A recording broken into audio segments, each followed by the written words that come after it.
Hello students, welcome to my YouTube channel English with Vinod. Dear students, आज के इस video में हम एक ऐसा प्रीपोजिशन पढ़ने वाले हैं जो कि इंग्लिश में ऑलमोस्ट एवरी सेंटेंस में आता ही है। जी हाँ स्टूडेंट्स, मैं जिस प्रीपोजिशन की बात कर रहा हूँ वो प्रीपोजिशन है इन। जी हाँ स्टूडेंट्स, अगर मैं रॉन्ग नहीं हूँ और आप भी नहीं है तो हमने अक्सर सेंटेंस में इस प्रीपोजिशन को देखा है, यानी ऑलमोस्ट एवरी सेंटेंस में ये होता ही है, लेकिन हमें ये नहीं पता होता है कि ये वर्ड कैसे यूज होता है कि नहीं स्टूडेंट्स। तो आज हम इसी टॉपिक पर पढ़ने वाले हैं कि इन ये प्रीपोजिशन सेंटेंस में कहाँ कहाँ यूज होता है। ओके स्टूडेंट्स, तो चलिए वीडियो को स्टार्ट करते हैं और देखते हैं कि इन प्रीपोजिशन कहाँ कहाँ यूज होता है। ओके, ये रहा हमारा पहला पॉइंट स्टूडेंट्स, जो हमें ये बताएगा कि इन एग्जैक्टली कहाँ यूज होता है। चलिए रीड करते हैं पॉइंट को। It is use to express months, seasons and years. जी हाँ स्टूडेंट्स, पॉइंट हमें ये बताता है कि जब भी आप मंथ नेम, सीजन नेम या फिर कोई भी एक पर्टिकुलर ईयर सेंटेंस में मेंशन करोगे, किस मीनिंग के साथ में। देखिए स्टूडेंट्स, ये इनका बेसिक मीनिंग है।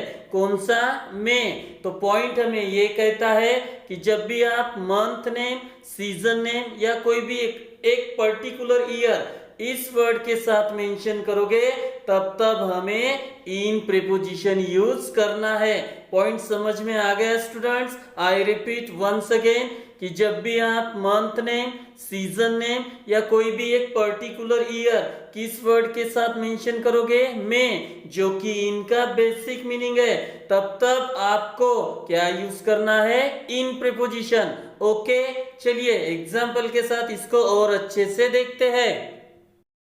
ये रहा हमारा पहला एग्जाम्पल स्टूडेंट्स, आप देख सकते हो। चलिए रीड करते हैं। क्या है?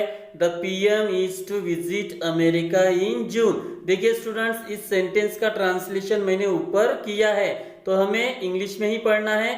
The PM is to visit America in June. इसका मीनिंग होता है प्रधानमंत्री को जून में अमेरिका का दौरा करना है। तो देखिए स्टूडेंट्स, यहाँ पे कौन से वर्ड्स मेंशन हुए हैं? जून में। जून क्या है स्टूडेंट्स? एक मंथ नेम है और उसके साथ कौन से वर्ड का मेंशन हुआ है? में। तो जून में। तो जी हाँ स्टूडेंट्स, मंथ नेम जनवरी से लेकर दिसंबर तक। जैसे आपको कहना है जनवरी में, फरवरी में, मार्च में, अप्रैल में, मई में, जून में, जुलाई में, अगस्त में, सितंबर, अक्टूबर में, नवंबर में, दिसंबर में, जब भी आप इस तरह के शब्दों का मेंशन करोगे तब आपको कौन सा प्रीपोजिशन यूज करना है? इन। तो देखिए जून में, इसकी इंग्लिश ट्रांसलेशन हो गई इन जून, क्योंकि जून क्या है? ये मंथ नेम है। ओके स्टूडेंट्स, तो जब भी आप मंथ नेम इस वर्ड के साथ मेंशन करोगे तब आपको इन प्रीपोजिशन यूज करना है। ओके स्टूडेंट्स, चलिए दूसरा एग्जांपल देखते हैं। ये रहा हमारा दूसरा एग्जांपल स्टूडेंट्स, आप देख सकते हो। चलिए रीड करते हैं। क्या है? Most of the festivals come in winter, जिसका मीनिंग होता है ज्यादातर त्योहार सर्दियों में आते हैं। तो देखिए स्टूडेंट्स, यहाँ पे क्या मेंशन हुआ है? सर्दियों में। सर्दियों में यानी सर्दियों का सीजन, विंटर। मैंने अभी आपको बताया सीजन नेम अगर मेंशन होते हैं किस वर्ड के साथ? में, तो हमें इन प्रीपोजिशन यूज करना है। तो देखिए सर्दियों में, जिसकी इंग्लिश हो गई इन विंटर। ओके स्टूडेंट्स, तो सीजन नेम और कौन सा मीनिंग आना चाहिए? में, तब आपको इन प्रीपोजिशन यूज करना है। ओके, चलिए तीसरा एग्जांपल देखते हैं। ये रहा हमारा तीसरा एग्जांपल स्टूडेंट, चलिए रीड करते हैं। क्या है? India won their first cricket world cup in 1983। जी हाँ स्टूडेंट्स, इन सेंटेंस का मीनिंग होता है भारत ने अपना पहला क्रिकेट वर्ल्ड कप 1983 में जीता था। तो देखिए स्टूडेंट्स, यहाँ पे मैंने एक पर्टिकुलर ईयर मेंशन किया है। देखिए 1983 में, तो देखिए एक पर्टिकुलर ईयर है और उसके साथ कौन सा वर्ड आया है? में। तो मैंने पॉइंट में आपको यही बताया था, कोई भी एक पर्टिकुलर ईयर आप कौन सा भी लो, 2000 में, 2001 में, 2003 में, 1570 में, 1413 में, 1290 में, कोई भी एक पर्टिकुलर और उसके साथ कौन सा वर्ड मेंशन होना चाहिए, में, तब आपको इन प्रीपोजिशन यूज करना है। तो देखिए, भारत ने अपना पहला क्रिकेट वर्ल्ड कप 1983 में जीता था, एक पर्टिकुलर ईयर और उसके साथ कौन सा वर्ड आया है, में। तो हमने कौन सा प्रीपोजिशन यूज किया, इन।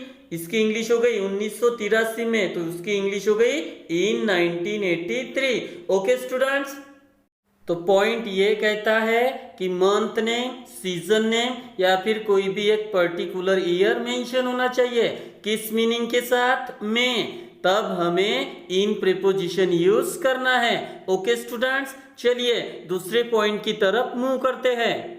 ये रहा हमारा दूसरा पॉइंट स्टूडेंट्स, आप देख सकते हो। चलिए रीड करते हैं, क्या है, it is used with the names of countries, states, cities and districts. जी हाँ स्टूडेंट्स, क्या है हमारा second point, it is used with the names of countries, states, cities and districts. यानी स्टूडेंट्स, ये पॉइंट ये कहता है कि इन प्रीपोजिशन हमें किसके साथ यूज करना है, countries name, states name, cities name और डिस्ट्रिक्ट्स नेम।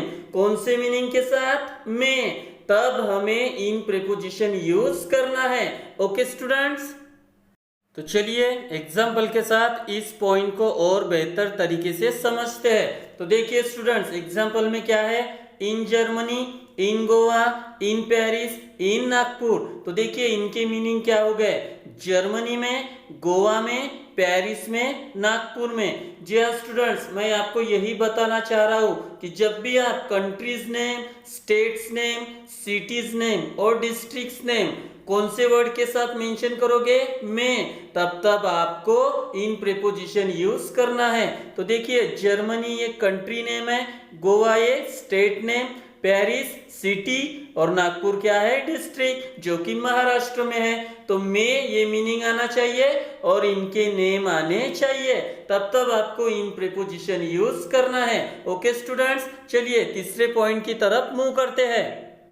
ये रहा हमारा तीसरा पॉइंट स्टूडेंट्स, आप देख सकते हो। चलिए रीड करते हैं, क्या है, it is used with parts of the days. जी हाँ स्टूडेंट्स, पॉइंट्स ये कहता है कि हमें इन प्रीपोजिशन का यूज किसके साथ करना है, पार्ट्स ऑफ द डेज। जैसा कि हमें पता है पार्ट्स ऑफ द डेज तीन ही है, कौन कौन से, मॉर्निंग, आफ्टरनून और इवनिंग। तो ये देखिए students, in the morning, in the afternoon, in the evening, तो इन सब के साथ मैंने क्या लगाया है, इन। जी हाँ स्टूडेंट्स, और ये रहे उनके मीनिंग। तो जब भी आप इन मीनिंग का मेंशन करोगे बोलते समय, यानी सुबह और सवेरे आपको यूज करना है इन द मॉर्निंग, दोपहर को या फिर दोपहर में आपको यूज करना है इन द आफ्टरनून, शाम को आपको यूज करना है in the evening. Okay students, तो पार्ट्स ऑफ द डेज के साथ हमें क्या यूज करना है, इन प्रीपोजिशन, आप ये देख सकते हो।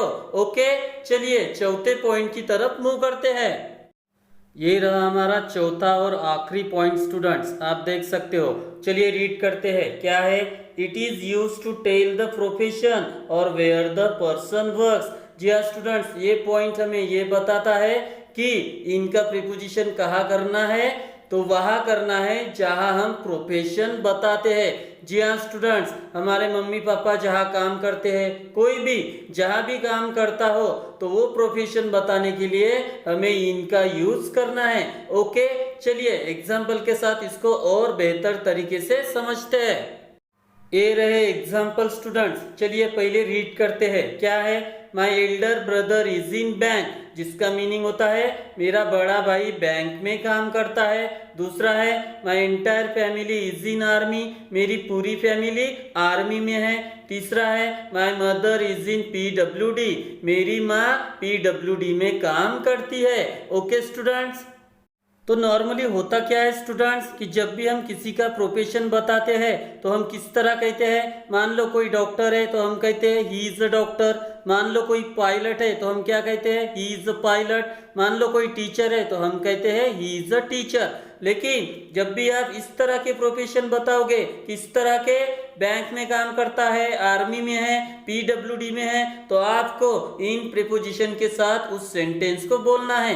ये देखिए मैंने तीनों सेंटेंस में क्या यूज किया है, इन। ओके स्टूडेंट्स, तो पॉइंट ये कहता है कि जब भी आप प्रोफेशन बताओगे इस तरह के, तो आपको इन प्रीपोजिशन यूज करना है। ओके स्टूडेंट्स, तो स्टूडेंट्स आज हम इन प्रीपोजिशन के बारे में पढ़े, जिसमें हम 4 पॉइंट्स पढ़े। ओके स्टूडेंट्स, तो मैं आशा करता हूँ कि आपको ये वीडियो पसंद आई होगी। अगर पसंद आई हो तो प्लीज लाइक, कमेंट, शेयर और सब्सक्राइब जरूर कीजिएगा। ओके स्टूडेंट्स, और एक बात, ये इनका पहला पार्ट है, इसका और एक पार्ट है जो हम कल पढ़ने वाले हैं। ओके स्टूडेंट्स, तो उस पार्ट में भी और कुछ ऐसे पॉइंट्स है जो हमें ये बताएंगे कि इन कहाँ कहाँ और यूज होता है। Okay students, so thank you very much for the time.